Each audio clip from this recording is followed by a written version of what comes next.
Déjà eu l'impression de ne pas être complètement le maître chez vous. Que quelqu'un d'autre détient secrètement le pouvoir. Dans ce programme, nous ne jetterons pas un chat en l'air pour voir comment il revient sur ses pattes grâce au réflexe de redressement.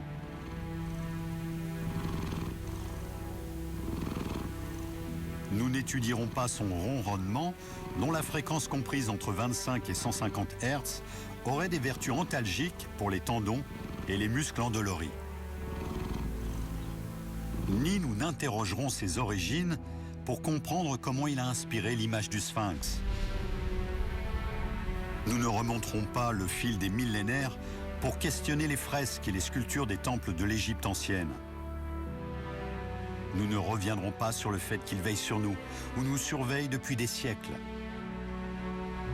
Non, nous allons plutôt nous intéresser à ce qui nous hante à la manière des fantômes du passé, qui fait naître l'effroi dans nos cœurs et réveille quelque chose au plus profond de nous, notre parenté à l'âme ancestrale du chat. Il y a quelque chose dans les yeux des grands félins qui nous fait froid dans le dos, parce qu'on se demande à quoi ils pensent. Tout comme on se demande à quoi pense le chat qui vient se frotter à nous.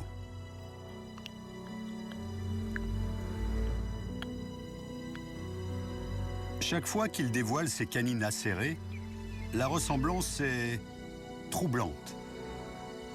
Si le chat domestique était aussi gros qu'un lion, nous serions en bien mauvaise posture. Et d'après l'éclat dans son regard, il le sait très bien. Les grands félins dominent les adversaires les plus redoutables d'Afrique.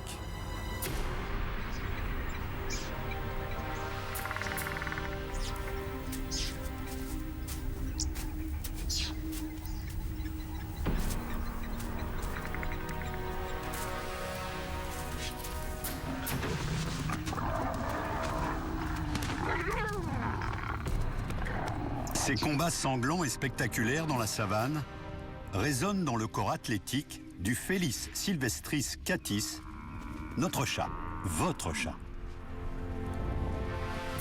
Peut-être vous demandez-vous pourquoi diable nous apparentons nos charmantes boules de poils aux lions meurtriers. Pour le comprendre, commençons par nous présenter.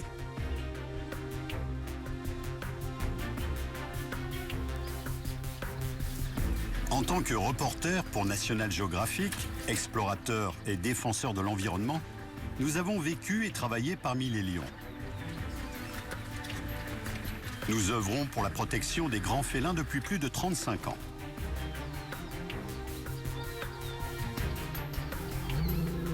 Nous avons réalisé des films et édité des livres pour défendre leur cause. Mais ils restent en grand danger d'extinction. Ce sont pourtant les animaux les plus emblématiques du règne animal. Alors que leur population ne cesse de baisser à un rythme alarmant, nous sommes des millions à travers le monde à fondre d'amour pour nos petits chats domestiques.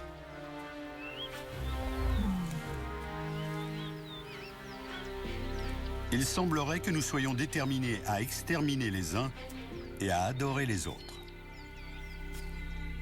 Un jour, dans notre salle de montage, une petite tête est apparue à la fenêtre. Un retroussement de babines a révélé des crocs pointus qui m'ont rappelé ceux des grands félins avec lesquels j'ai passé de si longues années.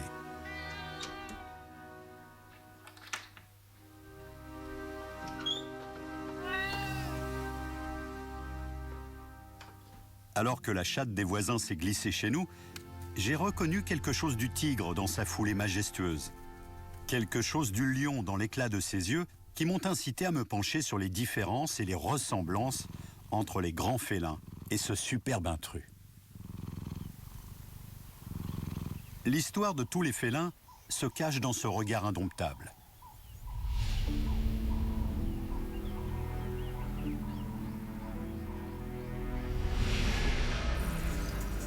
Nous sommes tous issus d'un enchevêtrement de souvenirs et d'ADN, tous liés par nos origines.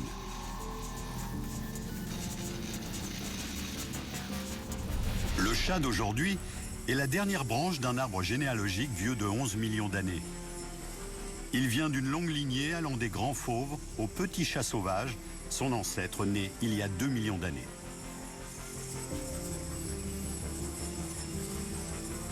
Chaque saut dans cet arbre équivaut à découvrir des individus aux particularités propres, résultat d'une savante combinaison entre l'héritage génétique et l'apprentissage. C'est le cocktail magique qui fait de nous ce que nous sommes.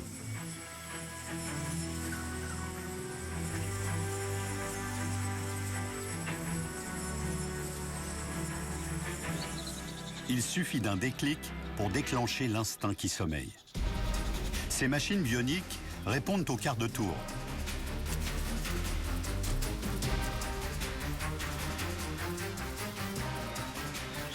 Quand ils repèrent une proie, ce sont les mêmes muscles qui s'activent.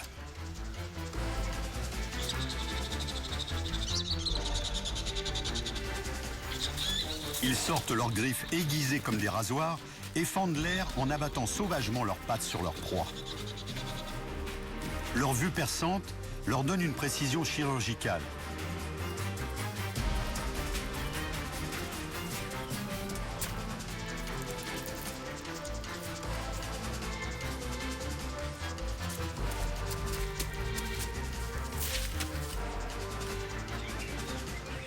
Ce sont les jeunes fauves qui nous rappellent le plus notre chat domestique, en ce qu'ils sont aussi impitoyables qu'espiègles et aventuriers.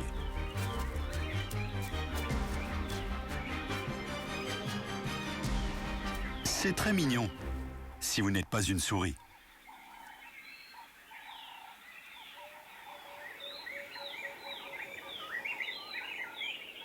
Que se passe-t-il derrière ce regard qui en dit long? Dès les premiers temps de sa formation, il y a 4,5 milliards d'années, notre planète n'a cessé de se transformer, créant au passage les conditions idéales pour l'émergence de la vie. Il y a 65 millions d'années, les dinosaures ont disparu et des petites créatures ressemblant à des rongeurs se sont développées pour devenir les tout premiers mammifères à arpenter la Terre. Une Terre qu'ils domineront dès lors. La dérive des continents a disséminé les mammifères aux 4 coins du globe, nous isolant les uns des autres pour faire de nous des êtres uniques et distincts au fil des millénaires. Le destin des hommes et celui des chats se sont croisés lors de 2 étapes marquantes pour l'humanité. L'homme s'est mis à vouloir apprivoiser les animaux, et le chat s'est présenté comme un compagnon idéal.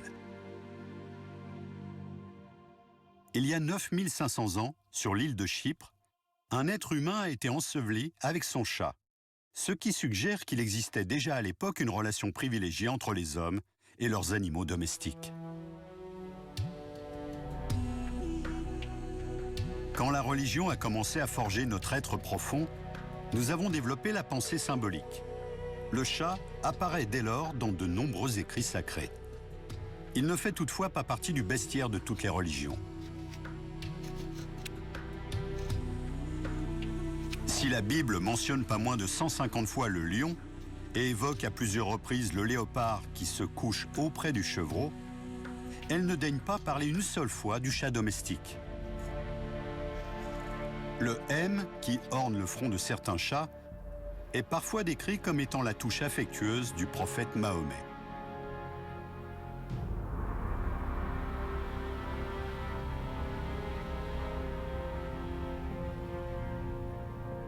Longtemps, les chats noirs ont hanté l'imaginaire des chrétiens du Moyen-Âge. Ils étaient l'incarnation du mal, le diable en personne ou des sorcières transformées. Des milliers de chats ont été massacrés pour la couleur de leurs robes et ce reflet dans leurs yeux.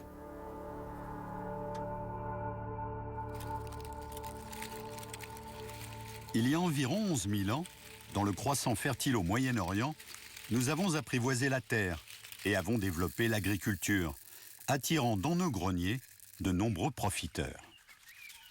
Les Rattus ratus. Et subitement, nous nous sommes fait un nouveau meilleur ami.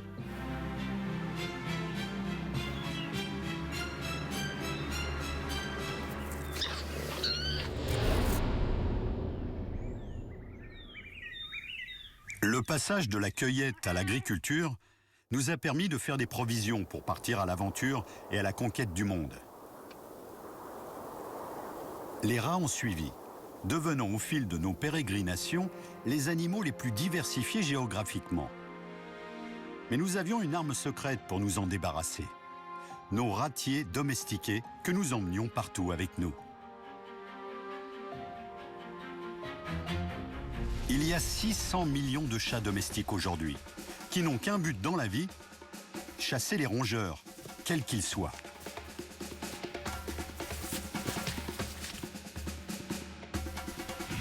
Chaque saut, chaque coup de patte est l'effet d'une connexion neuronale, une réponse précise à un stimulus donné.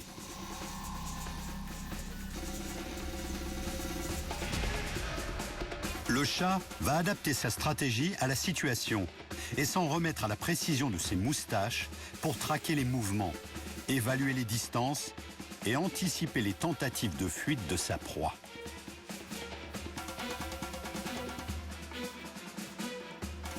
C'est un duel tout en glissade, feinte et passe qui reproduit à l'identique celui qui se déroule dans la nature.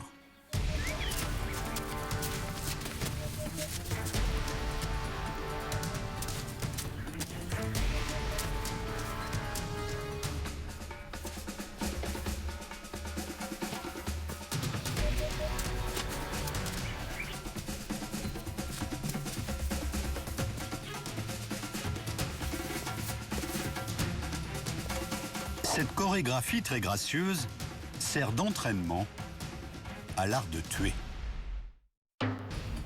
Lorsqu'ils jouent, le léopard et le chat domestique ont des comportements très similaires. Ce sont des animaux solitaires qui aiment s'occuper seuls. C'est donc seuls qu'ils vont apprendre leurs plus grandes leçons. Mais pour jouer seul, il faut être inventif. Et pour être inventif, il faut avoir de l'imagination.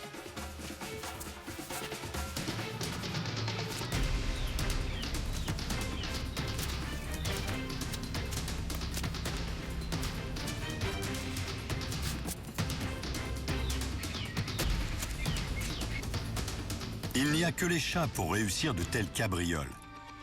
Leur ossature est faite pour redistribuer l'impact de la chute et se repositionner immédiatement en vue du rebond.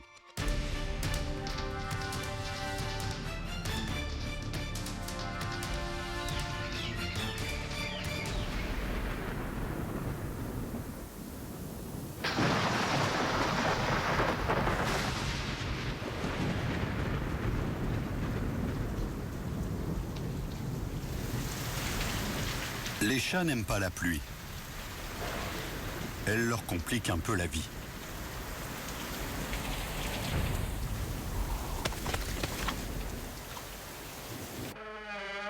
Il a plu ce matin. Et Smokey, la chatte des voisins, a du pain sur la planche.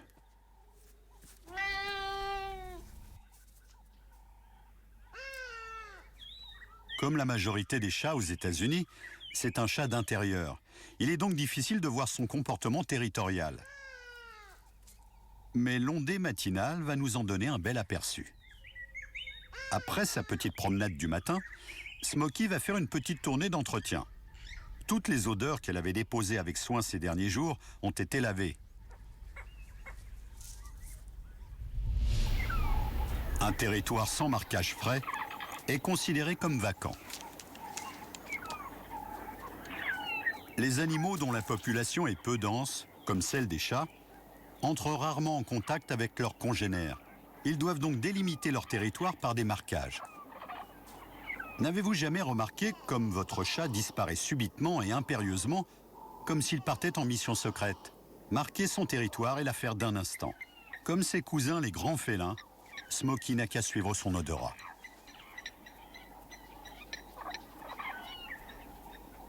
Pour ce faire, les félins ne doivent jamais manquer de liquide de marquage.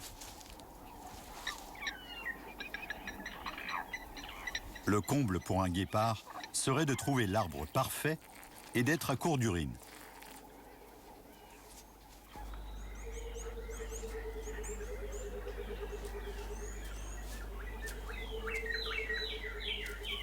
Les femelles aussi ont besoin d'un espace pour vivre et se nourrir. Elles vont donc, elles aussi, s'adonner au marquage.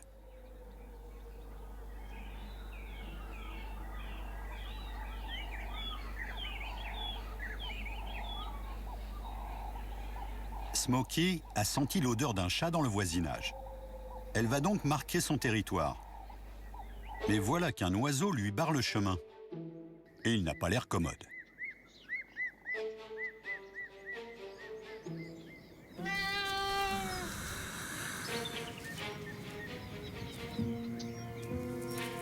Après avoir bien jaugé la situation, elle ne voit que deux options, attaquer ou battre en retraite. Elle opte pour la seconde.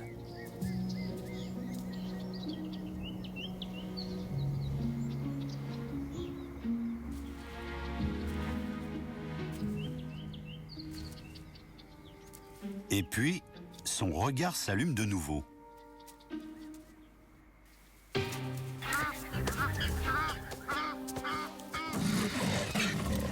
Pour un chat, les oiseaux ont quelque chose d'irrésistible. Peut-être est-ce leur battement d'ailes désordonné ou leur envol maladroit.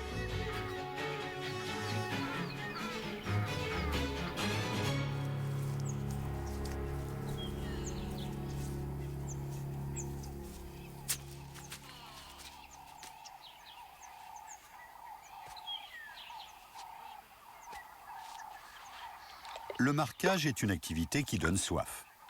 Pourtant, les félins n'ont pas l'air de boire très efficacement. Ils n'aspirent pas l'eau et ne se désaltèrent pas à grande gorgée. Ils se contentent de laper la surface de l'eau en donnant des petits coups de langue qu'ils incurvent vers l'arrière pour attraper l'eau.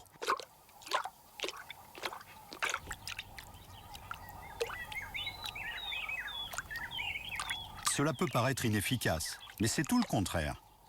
Smokey boit à sa soif sans même se mouiller le menton. Elle se relève rapidement de temps en temps pour avaler avant de reprendre ses petits coups de langue.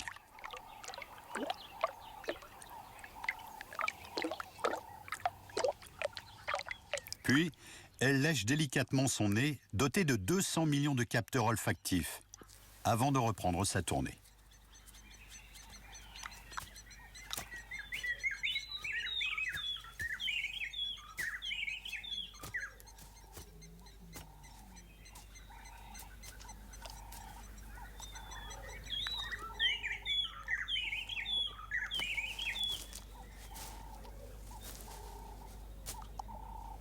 En mangeant de l'herbe, les félins s'automédicamentent.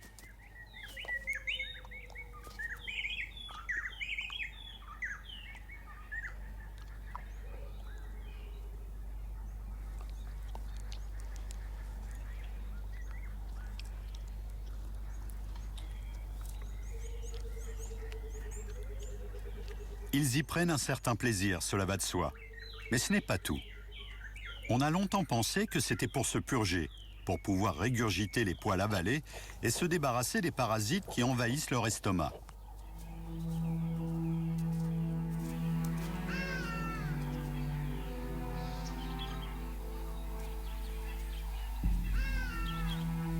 Mais c'est en fait pour ingérer de l'acide folique, essentiel à leur santé et qu'ils ne trouvent pas dans leur alimentation carnée. Une carence en acide folique entraîne l'anémie. Or, un félin anémié ne saurait être à 100% opérationnel quand il s'agit de chasser pour s'alimenter.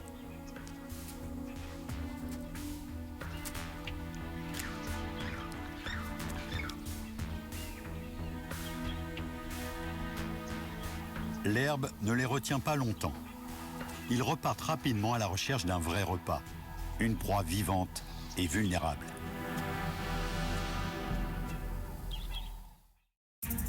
Si l'on n'accueille pas de léopards dans nos maisons bien aménagées, c'est parce que les félins, quelle que soit leur taille, aiment faire leurs griffes.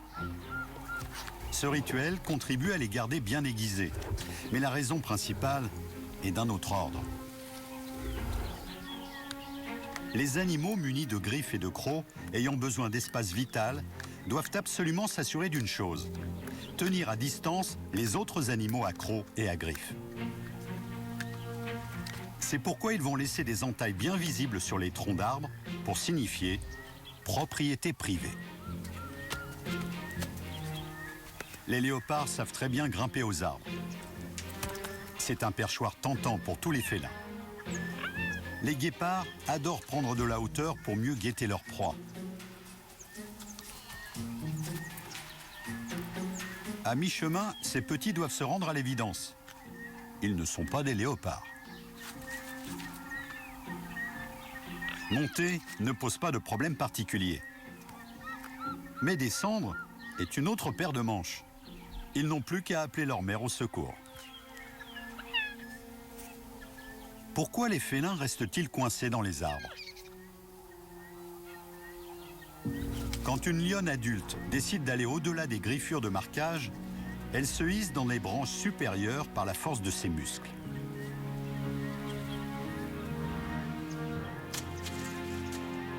Les léopards, maîtres de l'escalade, ont un avantage sur leurs cousins. La souplesse de leurs articulations qui leur donne cette aisance toute aérienne. Du haut de leur perchoir, ils peuvent scruter les environs en toute sécurité.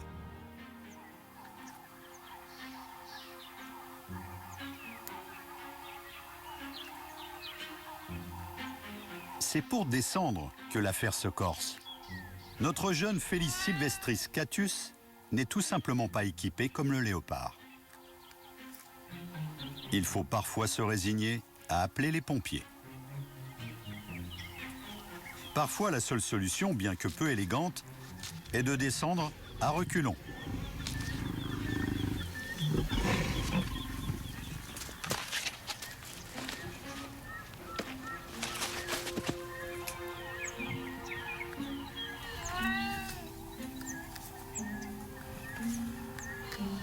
Comme tout bon félin, Smokey est intelligente. Elle a vite compris qu'une course la tête la première jusqu'à la terre ferme reste la meilleure solution. Parfois, juste avant l'arrivée des secours.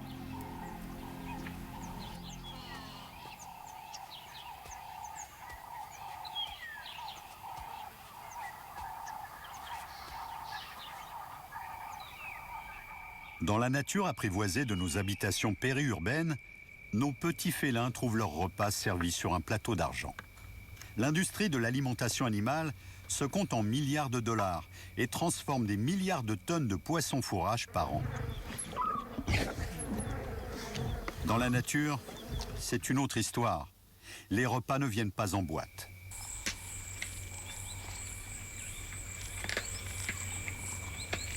Ce petit fauve sur nos genoux est à mi-chemin entre un mignon chaton qui patoune le ventre de sa mère allaitante et le féroce prédateur qui vient de dévorer le fruit de sa chasse.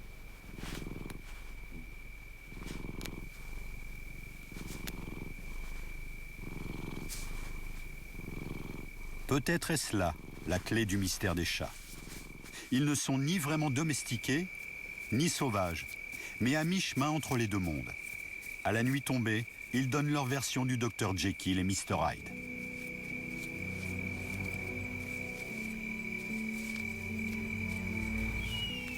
Les chiens hurlent à la lune. Les chats en profitent pour attraper quelque chose dans son ombre. L'art de la guerre consiste à éviter autant que possible les affrontements.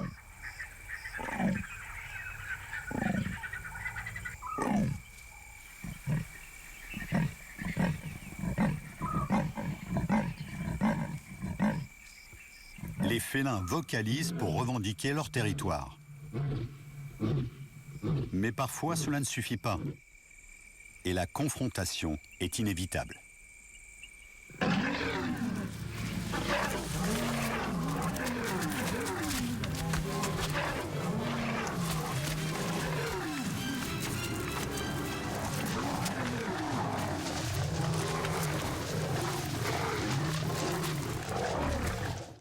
Ces animaux sont de parfaites machines à tuer. Il est préférable de ne pas leur chercher des noises dans la pénombre de la nuit, même si on est de taille.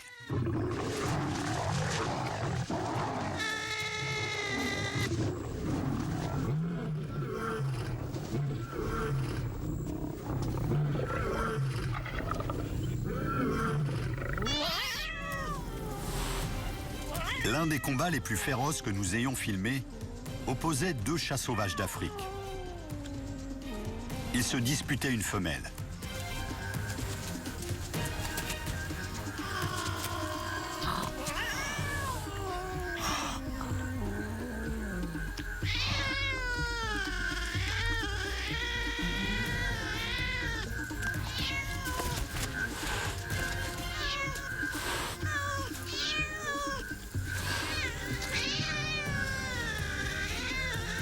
La victoire elle-même avait un goût amer. Le vainqueur est reparti avec la belle, mais il a perdu dans la bataille un de ses organes les plus précieux, un œil.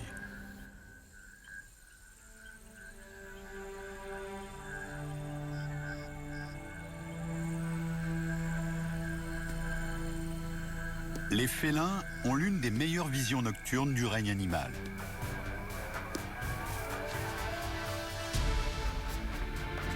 Cet avantage a un coût, celui de la diversité. Ils ne distinguent que très peu de couleurs, mais dans ce monde à dominante bleu et vert, ils sont redoutables.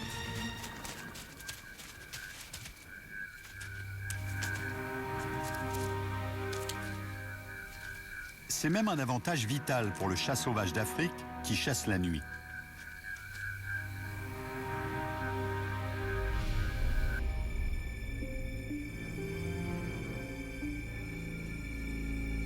Après sa virée nocturne, notre chat retrouve le confort de la maison, gardant à peine sur ses babines le souvenir subtil de la nature sauvage.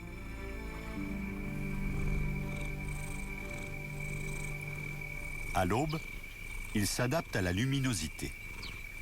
Les petits félins ont des pupilles qui se rétrécissent en fente verticale selon l'intensité de la lumière.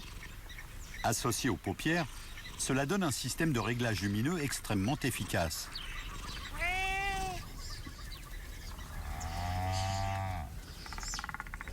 Les lions ont des pupilles rondes. Passé un certain point, quand ils baissent les paupières, ils ne voient plus rien. Quant aux diverses techniques de chasse, chaque espèce procède par étapes précises. Les yeux restent fixés sur la proie, à l'affût de la moindre faiblesse.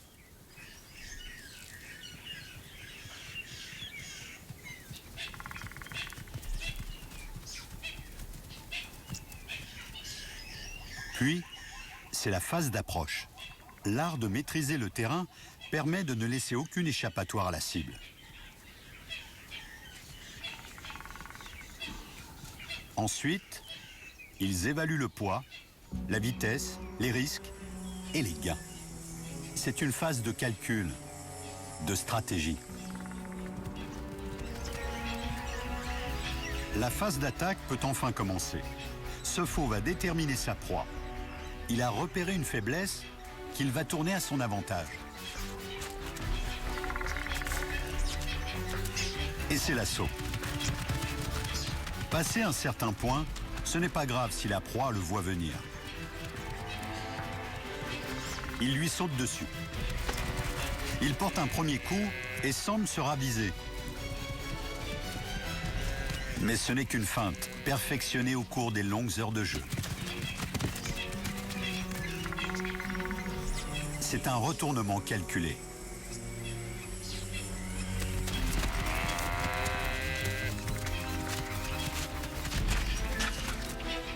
Enfin, il s'élance, bien déterminé à porter le coup fatal.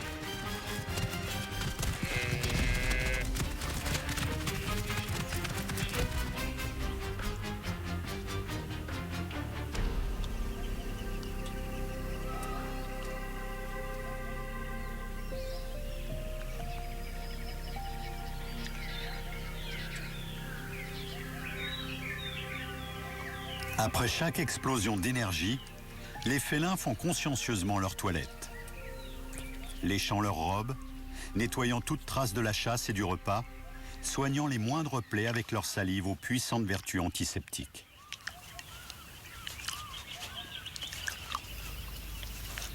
Les félins qui vivent en communauté profitent de la toilette pour renforcer leurs liens.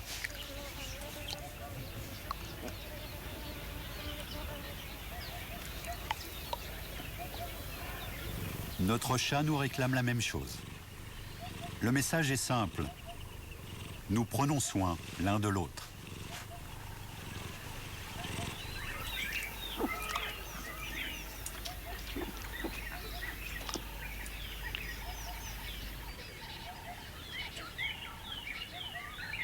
La truffe du chat ne connaît pas de repos.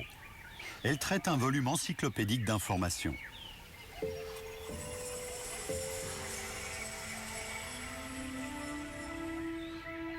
Les félins possèdent un organe spécial situé au niveau du palais. L'organe de Jacobson qui envoie les informations chimiques au cerveau. Comparé à notre univers des odeurs, celui des félins est d'une richesse infiniment plus grande en informations cruciales pour leur survie. Un lion sait instantanément si la femelle qui s'approche est en chaleur ou si elle est juste d'humeur badine.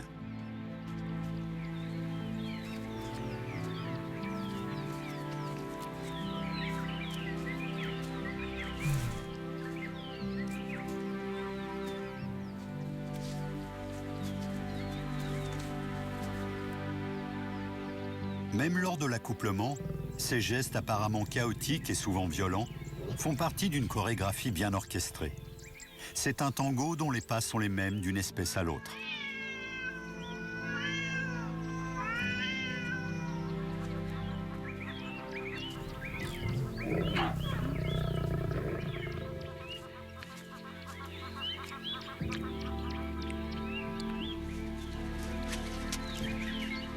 La parade nuptiale doit suivre un rituel minutieux.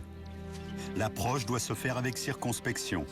La caresse de la tête doit être précise, car chaque interaction entre deux félins bien armés peut être dangereuse.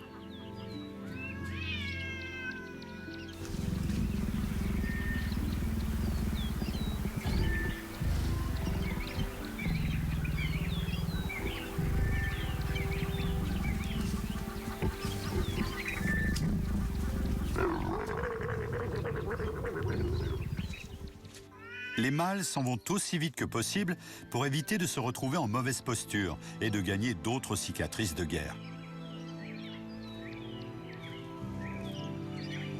Les accouplements sont intenses. Ils y consacrent tout leur temps et leur énergie pendant près d'une semaine.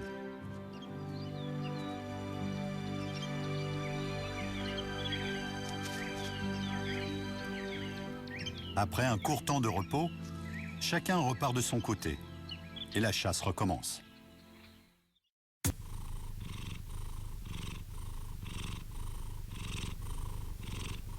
Grâce à leur puissant odorat et leur ouïe très fine, les félins peuvent dormir à poing fermé. Leurs sens aiguisés les préviendront du moindre danger.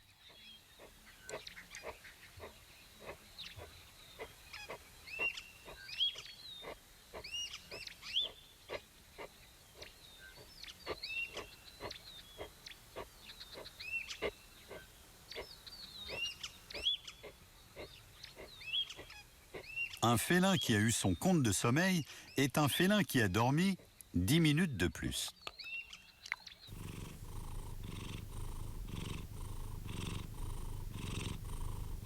Cette chatte fait bien de se reposer maintenant. Dans un mois, sa vie de jeune mère ne sera plus que miaulements et sollicitations constantes. Un vrai chaos.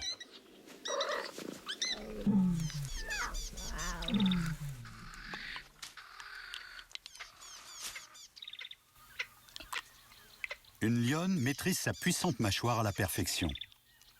C'est avec la plus grande délicatesse qu'elle attrape ses petits par la peau du cou. Ce geste déclenche chez les petits un réflexe de blocage musculaire. Tous les félins sont capables d'une telle retenue pour prendre leurs petits sans les blesser. C'est ce que fait la femelle léopard pour mettre ses nouveau-nés à l'abri des regards, dans des trous sombres et isolés que les félins aiment tant.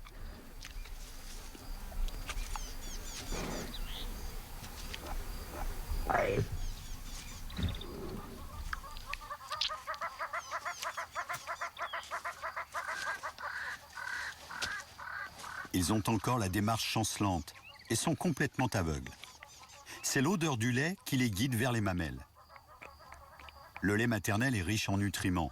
Les petites boules de poils d'aujourd'hui sont les tueurs de demain.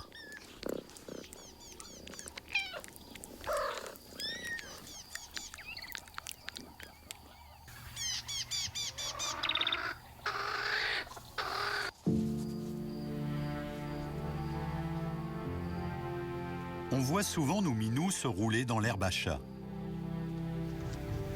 Les lions préfèrent les bousses de buffle, bien fraîches de préférence.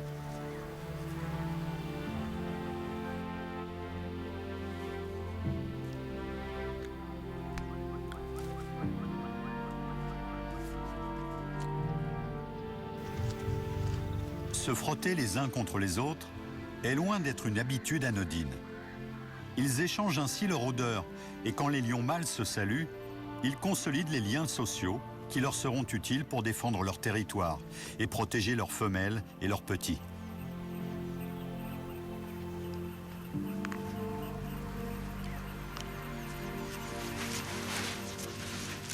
Se frotter l'un contre l'autre, c'est comme promettre de se protéger l'un l'autre. Les félins, aussi gracieux et élégants soient-ils, ne manquent pas de faire les pitres, comme s'ils retombaient en enfance. Et c'est peut-être ce qui nous fait le plus craquer et rire, même si leurs mères ne sont pas toujours du même avis.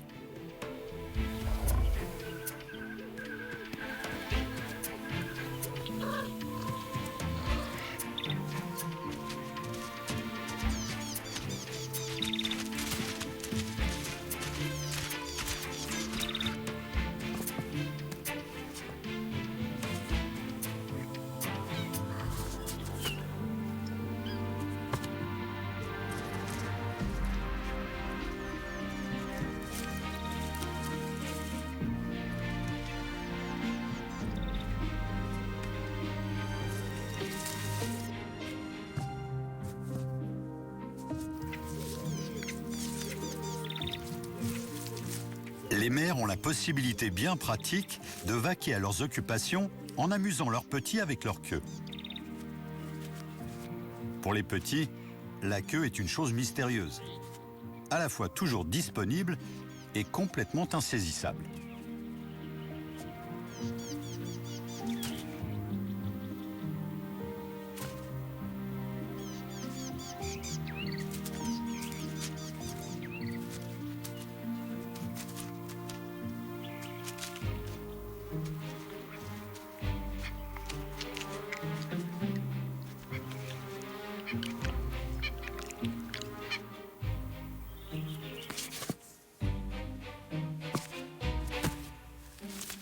Ce lionceau de quelques semaines découvre ce jouet magique et s'émerveille de ce serpent qui se tortillonne, se dérobe et vient le narguer alors même que ses yeux ne savent pas encore faire le point.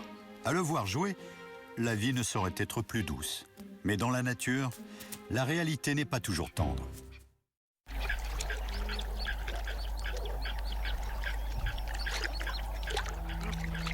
Dans un monde idéal, les lionceaux d'une troupe naissent tous en même temps. Quand on fait partie d'une famille de tueurs, mieux vaut ne pas être le plus petit et le plus malin.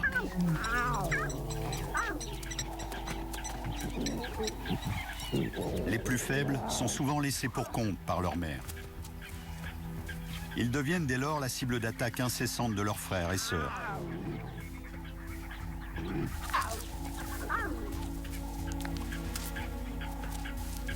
Les lionceaux naissent avec l'instinct de prendre en chasse tout ce qui est vulnérable ou qui part en courant. C'est le principe même du chat et de la souris.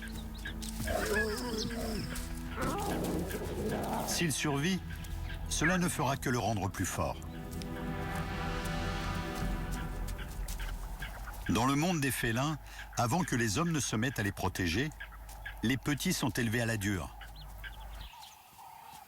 Pour Smokey, le plus dur est de devoir rester cloîtré à la maison. Mais c'est une contorsionniste hors pair qui trouve toujours le moyen de se faufiler dehors.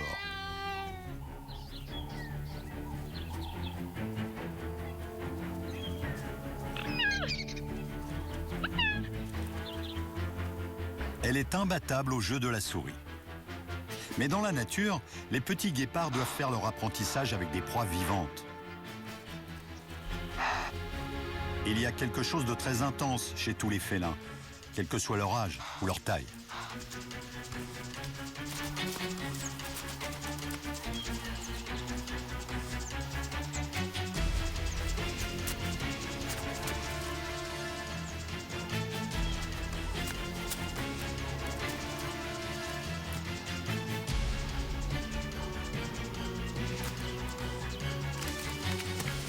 Il est alors difficile de faire la différence entre les félins domestiqués et leurs cousins sauvages.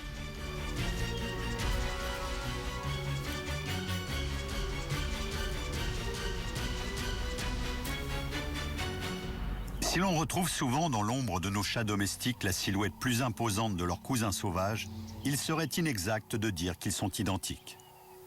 Ils ont peut-être les mêmes sens aiguisés, une vision, un odorat et une ouïe bien plus développée que ceux des chiens. Cela ne fait pas d'eux les grands félins sauvages que nous connaissons.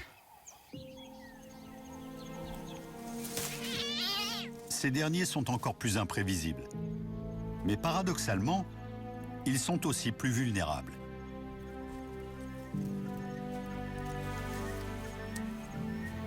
Un léopard a surpris un chat sauvage d'Afrique qui avait baissé sa garde. C'est la rencontre du grand et du petit félin, d'une lignée ancienne et de sa version moderne. Alors que la population des descendants du chat sauvage d'Afrique dépasse les 600 millions, celle des grands félins est en chute libre.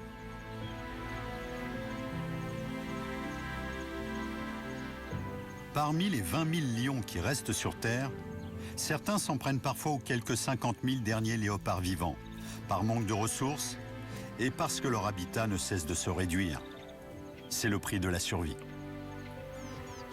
Ainsi, nous sommes les meilleurs amis des petits félins et les pires ennemis des grands félins. La nature profonde du chat se trouve en ce carnivore à la fois docile et insaisissable qui vit en bordure de notre monde.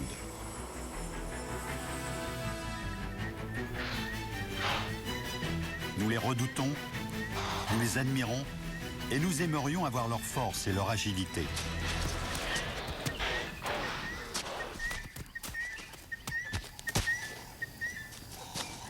Nous sommes fascinés par cette part d'animalité sauvage qu'ils portent en eux. Nous retrouvons tout cela dans les yeux de nos chats. Mais n'acceptons ces derniers que pour une seule raison. Ils ne sont pas programmés pour être nos prédateurs.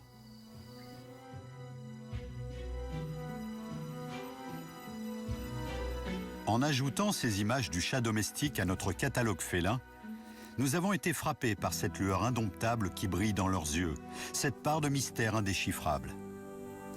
Comme leurs grands cousins sauvages, les chats n'auraient aucun mal à survivre dans un monde post-apocalyptique débarrassé des humains. Quand ils daignent nous honorer de leur présence caressante, ce qu'ils nous offrent vraiment, c'est une fenêtre sur la nature sauvage que nous avons perdue de vue au cours de notre propre domestication.